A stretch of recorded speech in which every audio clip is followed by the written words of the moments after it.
अरे भाई hard disk वाला लैपटॉप लेना चाहिए या फिर एसएसडी वाला लैपटॉप लेना चाहिए।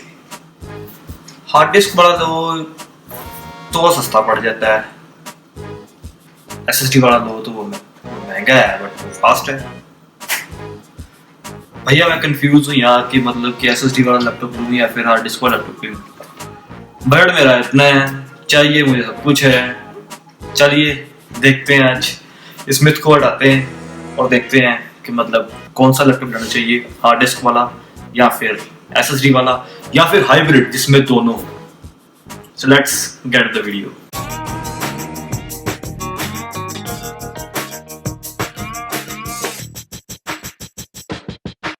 सो welcome back to your channel guys. आज हम बात करेंगे कि हमको लैपटॉप जो जब भी हम बाय करते हैं हमको हार्ड डिस्क वाला लैपटॉप प्रेफर करना चाहिए या फिर एसएसडी वाला प्रेफर करना चाहिए या फिर हाइब्रिड जिसमें कि दोनों मिलेंगे। लेकिन उससे पहले अगर आपने अभी तक मेरा चैनल सब्सक्राइब नहीं किया तो प्लीज सब्सक्राइब बटन को हिट कर दीजिए और साथ वाले बेल आइकन को भी क्लिक कर दीजिए ताकि जब भी फ्यूचर में मेरी कोई वीडियो आए सबसे पहले आपको पता लगे। सो इस वीडियो को मैंने 3 पॉइंट्स में डिवाइड किया है। सबसे पहले है वर्किंग, फिर प्राइस और फिर है कंपेटिटिव। काफी लोग जब भी हम जाते हैं मार्केट में कोई लैपटॉप बाय करने के लिए या फिर हम ऑनलाइन बाय करते हैं तो हमेशा कोई ना कोई कंफ्यूजन रहती है कि मतलब इस लैपटॉप की 1 TB हार्ड ड्राइव है और इसकी कहते हैं 256 GB SSD है। बट अगर देखा जाए तो SSD वाला हमेशा ही महंगा होगा 1 TB हार्ड ड्राइव से।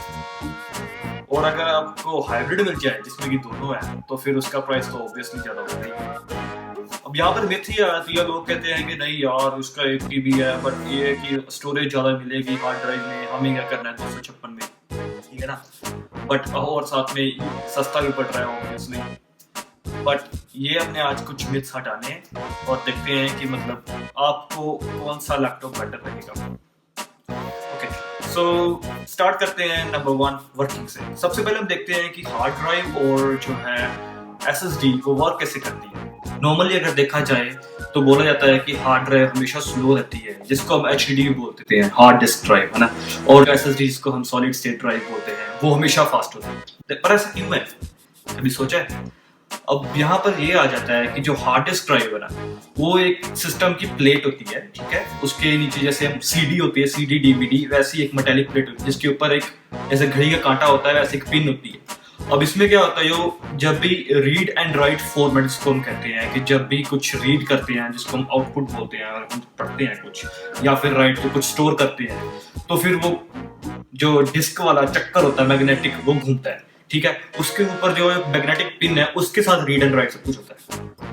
अब यहाँ पर क्या होता है कि जब फॉर एग्जांपल ये जो चक्कर है वो उसका जो हेड है, ठीक है, वो पॉइंट के साथ ऐसे मैच कर रहा है, ठीक है। अब ये घूमकर पूरा आएगा और जब तक पूरा घूमकर पॉइंट के साथ मैच नहीं करेगा तब तक आप नेक्स्ट आइटम स्टोर नहीं होती वहां उसके अंदर, समझे बात। तो वो जो चक्कर है वो जिसको हम डिस्क बोलते हैं या फिर मैग्नेटिक प्लेट बोलते हैं तो वो एक राउंड एंड में कुछ मिली सेकेंड्स लेती है।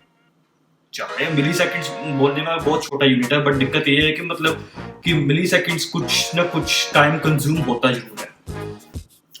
वही बात अगर हम सॉलिड स्टेट में करें उसमें कोई मैग्नेटिक प्लेट या फिर कोई पिन का कुछ नहीं है, ऐसा कोई झंझट नहीं है। उसमें सिर्फ एक जैसे सॉलिड स्टेट है ऐसे एक ब्रिक है वैसे एक डिस्क लगी हुई है, डायरेक्ट रीड एंड राइट होता है, डायरेक्ट आप कोई भी डेटा स्टोर करते हो, कुछ मूवी, कोई डेटा है, कोई फाइल है, कुछ स्टोर करते हो या फिर कोई रिट्रीव करते हो। जब भी आप कोई फाइल ओपन करते हो तो फिर जल्दी उससे as compare to hard disk से वो जल्दी ओपन हो जाएगी।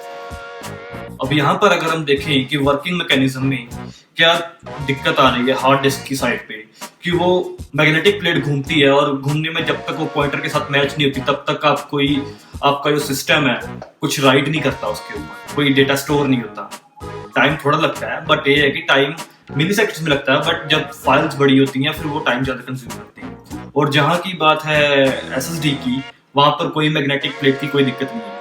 वहां पर सिर्फ यही है कि मतलब जब आप स्टोर किया और साथ में उसने स्टोर कर दिया। फॉर एग्जांपल आप ले लो पेन ड्राइव भी एक हिसाब की फ्लैश ड्राइव होती है। फ्लैश ड्राइव की सिस्टम से ही अकॉर्डिंगली एसएसडी बना होता है। यहाँ पर हमारा सेकंड पॉइंट आ जाता है प्राइस का।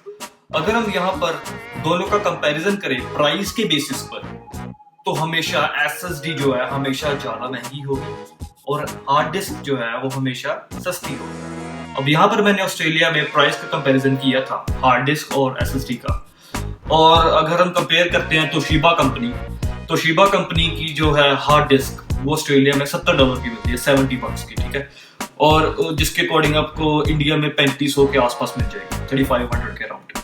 अगर हम देखते हैं SSD तो उसकी अगर बात करें तो वो ऑस्ट्रेलिया में $250 की सिर्फ 400 GB मिलती है, जहाँ की हार्ड डिस्क जो है वो 1000 GB, मतलब कि एक TB जो है वो सिर्फ और सिर्फ $70 की मिल रही है।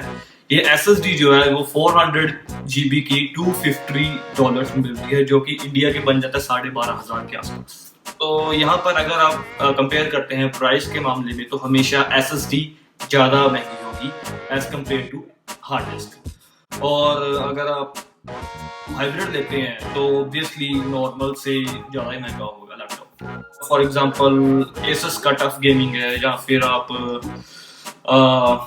डेल का G3 मॉडल है, ठीक है ना, G36 है, ऐसे डिफरेंट मॉडल्स आते हैं। XPS 13 है जो डेल का, उसमें भी SSD है। G3 में SSD और हार्ड डिस्क दोनों है। टफ गेमिंग में जो एसएस का है उसमें भी हार्ड डिस्क और SSD दोनों जो हाइब्रिड है उसमें इसीलिए यूज होते हैं क्योंकि वो पावरफुल लैपटॉप्स हैं।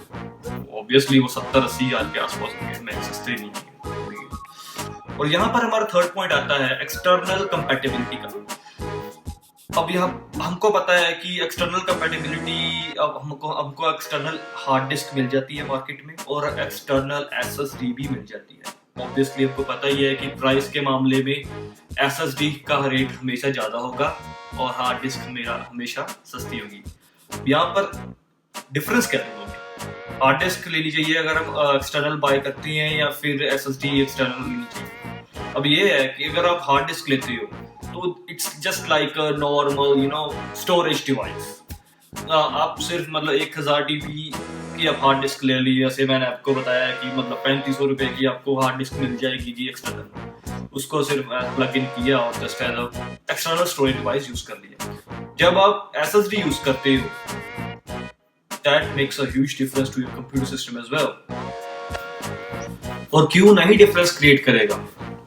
जब भी आप SSD कनेक्ट करोगे तो आपकी जो कंप्यूटर की लैपटॉप की जो भी परफॉर्मेंस है वो डेवलप हो जाएगी, बूस्ट हो जाएगी।